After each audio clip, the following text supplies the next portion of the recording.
Good morning. I'm Harley Schlanger from the LaRouche Organization with your daily video update for December 23rd, 2022. I'd like to begin by thanking my young colleague, Stuart Battle, for filling in for me yesterday. I think he did a superb job, and I'm very pleased to know that I have a long bench of young, talented people who can bring you the reality of the world if I'm not able to do so.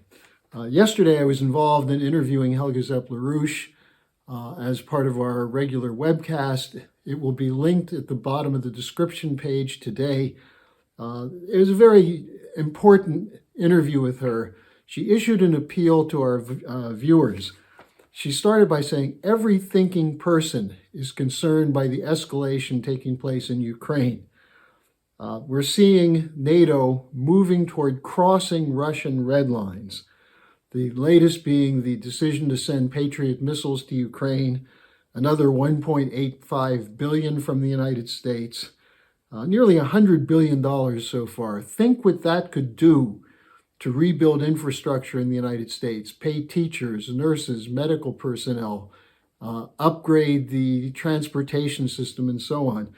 Instead, it's going to a war where Ukraine is being crushed and has no possibility of winning. But NATO is still demanding no negotiations, keep the fight going. And in that context, we had the Hollywood production of the Zelensky Does Washington yesterday. Now, this was really quite absurd.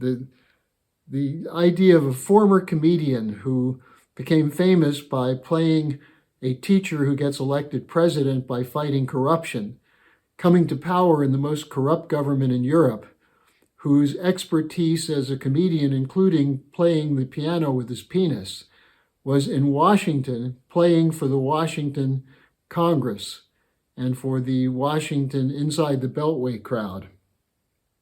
I think he kept his pants zipped up, but everything else was on display. Look, he was cheered by virtually everyone from both parties in the Congress. He was compared to Churchill. Now, he does have something in common with Churchill. Both he and Churchill were involved in trying to get the United States into a war with Russia.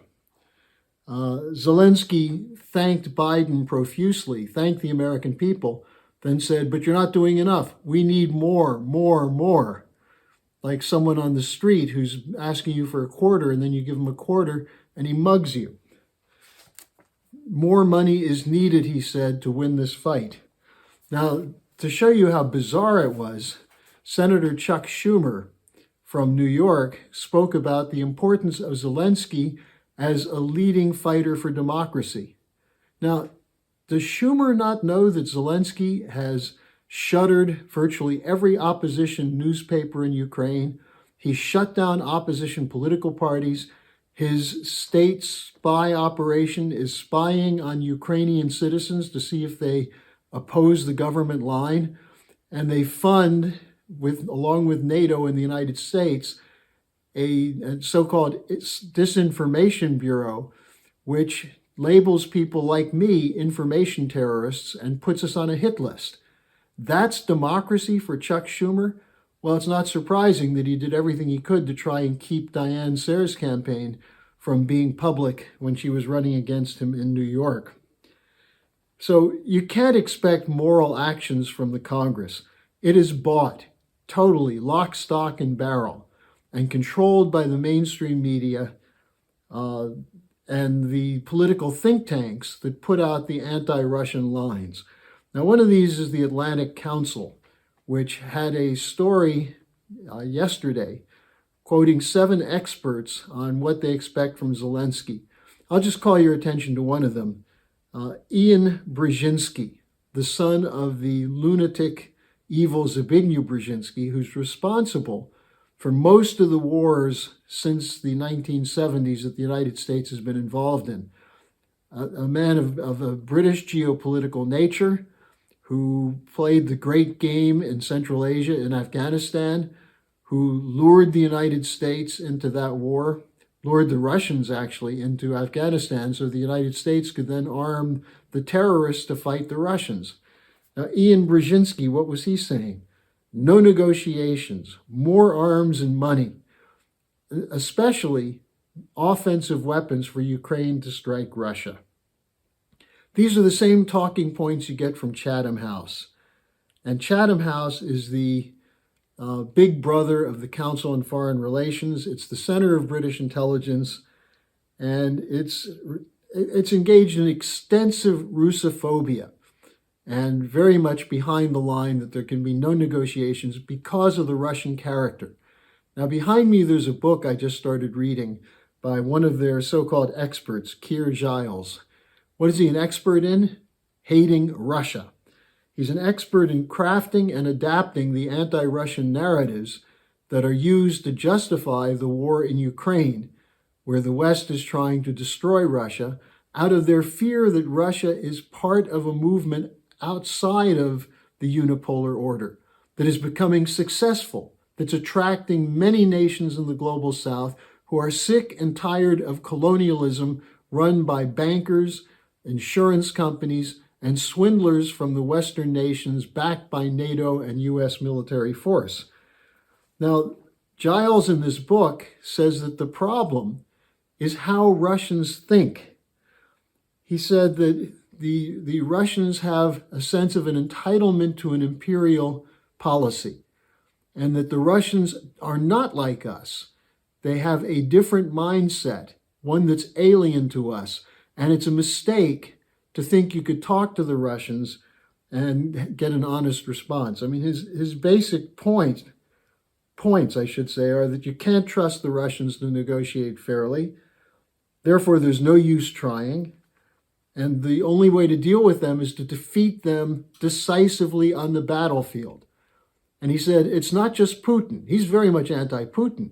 But he says Putin is in the tradition of the previous Russian governments, of the czars, and likely the future. Now, among the people he quotes favorably on this is the disgraced former Director of National Intelligence, James Clapper, one of the leaders of the Russiagate story. Clapper said, quote, "It is in Russia's genes to be opposed, diametrically opposed, to the US and Western democracy."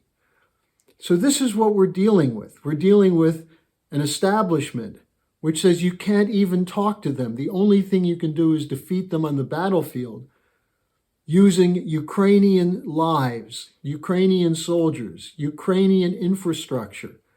Arm it with NATO, but keep NATO at a slight distance, although that distance is shrinking as there's training going on, there's logistical help, there's intelligence help, and so on. So we're getting closer and closer to a real World War III. But what's the purpose? To destroy Russia.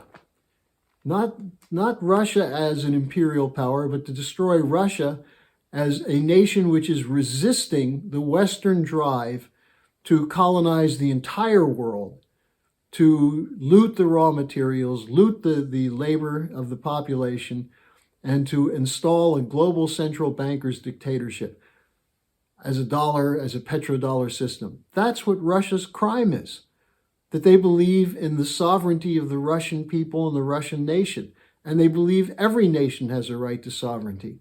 Well, that used to be the outlook of the United States. But that no longer is. The United States, in league with such institutions as Chatham House, the Atlantic Council, the World Economic Forum, the diabolical lunatic Klaus Schwab, they're moving toward a global order based on a free market Western neoliberal policy of deregulation, of privatization, of outright theft of resources and wealth, and a destruction of the advanced economies in the Western Europe and the United States. And who's helping them do it? The governments in Western Europe and the United States, as we just saw the US Congress bowing down and kissing the rear end of a NATO puppet, Zelensky. Now, I'll have more in the next couple of days on this whole question of British intelligence role in Chatham House and others. But again, let me encourage you to look at the interview I did with Helga Zepp-LaRouche, and then let me, on a slightly different, more optimistic note, urge you to join our mobilization. to fight for the negotiations to take place.